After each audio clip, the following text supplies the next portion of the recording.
സ്ഥിരമായിട്ട് നടക്കുന്നൊരു പാത പോലെ നമുക്ക് അവിടെ ഒരു ക്രിയേറ്റ് ചെയ്തിട്ടൊരു ഇതുണ്ടായിരുന്നു. അപ്പോൾ അത് കാടിന് ഞാൻ മാറ്റിയിട്ട് അകത്തോട്ട് നമ്മൾ കയറിയപ്പോഴത്തേക്കും ഈ കുഞ്ഞിങ്ങനെ മലർന്ന് കണ്ണിങ്ങനെ ഫുള്ള് തുറന്ന് കിടപ്പുണ്ടായിരുന്നു. അപ്പോൾ ആദ്യം കുഞ്ഞ് ഒരു അനക്കമില്ല. ലൈറ്റ് ഇങ്ങനെ അടിച്ചപ്പോഴത്തേക്കും ആ മൊബൈലിൻ്റെ ഫ്ലാഷിൻ്റെ ഇതിൽ കുഞ്ഞ് കണ്ണ് അടയ്ക്കാൻ പറ്റുന്നില്ല. അപ്പം കുഞ്ഞ് ആദ്യം ഡെത്തായെന്നാണ് വിചാരിച്ചത്.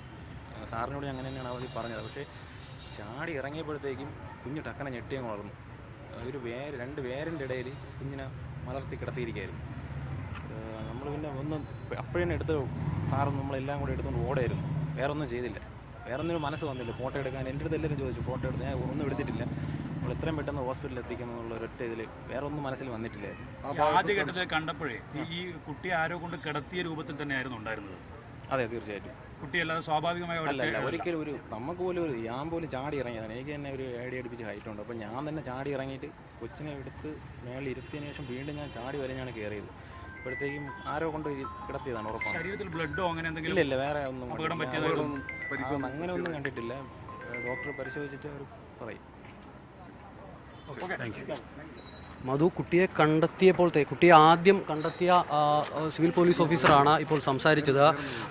അപ്പോൾ ആ സമയത്തെ അവസ്ഥയാണ് പറഞ്ഞത്. അതായത് ഈ കുട്ടി ഒരു കുഴിയിൽ കിടക്കുന്ന അവസ്ഥയായിരുന്നു. ഞാൻ പോലും ആ കുഴിയിലേക്ക് ചാടി ഇറങ്ങുകയാണ് ചെയ്തത്. അപ്പോൾ സ്വാഭാവികമായും അത്രയും ആഴമുള്ള ഒരു കുഴിയായിരുന്നു. കുട്ടിക്ക് ആരോഗ്യ പ്രശ്നങ്ങൾ ഇല്ല എന്ന് പറയുമ്പോഴും കുട്ടി ആ സമയത്ത് കണ്ണൊക്കെ മിഴിച്ച് മുകളിലേക്ക് കിടക്കുന്ന അവസ്ഥയായിരുന്നു എന്നാണ് പറഞ്ഞു വെക്കുന്നത്. അപ്പോൾ കുറച്ച് പ്രശ്നമായിരുന്നു എന്നുള്ളത് തന്നെയാണ് മനസ്സിലാക്കുന്നത്. പക്ഷേ കുട്ടിക്ക് സ്വന്തം മാതാപിതാക്കളെയൊക്കെ കണ്ടപ്പോൾ ഒരു സുരക്ഷിതത്വം ഇപ്പോൾ ഫീൽ ചെയ്യുന്നുണ്ട്. അതിനാൽ തന്നെ കുട്ടി ഇപ്പോൾ കുറച്ചൊന്ന് ഉഷാറായിട്ടുണ്ട്. എന്തായാലും ആ കണ്ട് കിട്ടിയ സമയത്തെ ആ ഒരു അവസ്ഥ അത് ആ പോലീസ് ഉദ്യോഗസ്ഥൻ്റെ വാക്കുകളിൽ തന്നെ പ്രതിഫലിക്കുന്നുണ്ട്. എത്രത്തോളം ഒരു ഭീകരമായിരുന്നു അവസ്ഥ എന്നുള്ളത്. അത് രാവിലെ മുതൽ നമ്മൾ തിരയുന്നത് ഈ കുഞ്ഞിനെയാണ്. ആ കുഞ്ഞിനെ പെട്ടെന്ന് കൺമുന്നിൽ കാണുന്ന ഒരാളുടെ അവസ്ഥ എന്ന് പറയുന്നത് അത് നമുക്ക് ചിന്തിക്കാൻ കഴിയുന്നതിനും അപ്പുറത്തായിരിക്കും. അങ്ങനെ ഒരു കാഴ്ച കണ്ട പോലീസ് ഉദ്യോഗസ്ഥൻ്റെ പ്രതികരണമാണ് നമ്മളിപ്പോൾ കണ്ടത്. ആ പോലീസ് ഉദ്യോഗസ്ഥനാണ് ആദ്യമായി ആ കുഞ്ഞിനെ കാണുന്നത്. അവിടെ നിന്നും എടുത്ത് പിന്നീട് ഈ സിവിൽ പോലീസ് ഓഫീസർ പിന്നീട് വന്ന് ഒപ്പമുണ്ടായിരുന്ന മുതിർന്ന പോലീസ് ഓഫീസർമാരോട് കാര്യങ്ങൾ വിശദീകരിച്ചു. അപ്പോഴാണ് കുട്ടി ഇവിടെ ഉണ്ട് എന്നറിഞ്ഞ് ഇവർ വേഗത്തിൽ അവിടേക്ക് എത്തി കുട്ടി അവിടെ നിന്നും എടുത്തു പോരുന്നത്.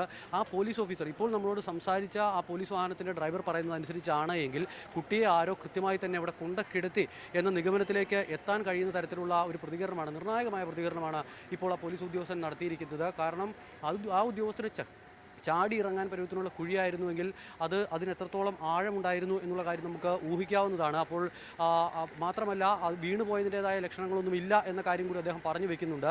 അത് ഒരു നിർണായകമായ ഒരു വിവരം എന്ന് തന്നെ നമുക്കിപ്പോൾ പ്രേക്ഷകരെ അറിയിക്കാം. അതായത് ഈ കുട്ടിയെ മറ്റാരോ കൊണ്ടുപോയി അവിടെ കൊണ്ട് കിടത്തി എന്നുള്ളതാണ്. നടന്നു പോകാനുള്ളതാണെങ്കിൽ ഏകദേശം 1/2 കിലോമീറ്റർ ദൂരമുണ്ട്. പക്ഷേ 1/2 കിലോമീറ്റർ ദൂരം ഒരുപക്ഷെ 2 വയസ്സുള്ള കുട്ടിക്ക് നടക്കാവോ എന്ന് ചോദിച്ചാൽ ഒരുപക്ഷെ ചില കുട്ടികളൊക്കെ ഇങ്ങനെ നമ്മൾ ചിന്തിച്ചാലും എത്തി എന്ന് തന്നെ ഇരിക്കും. പക്ഷേ അങ്ങനെ അത്രയും ദൂരമൊക്കെ റെയിൽവേ ട്രാക്കാണ്, മാത്രമല്ല കാട് പിടിച്ച സ്ഥലമാണ്. ആ വഴിയിലൂടെയൊക്കെ ഈ കുട്ടി കടന്നു പോകുമോ എന്നൊരു സംശയമുണ്ട്. മാത്രമല്ല പോലീസിനും കൃത്യമായ ചില സൂചനകൾ ഈ വിഷയവുമായി ബന്ധപ്പെട്ട് ലഭിച്ചിട്ടുണ്ട് എന്നുള്ളതാണ് മനസ്സിലാക്കാൻ കഴിയുന്നത്.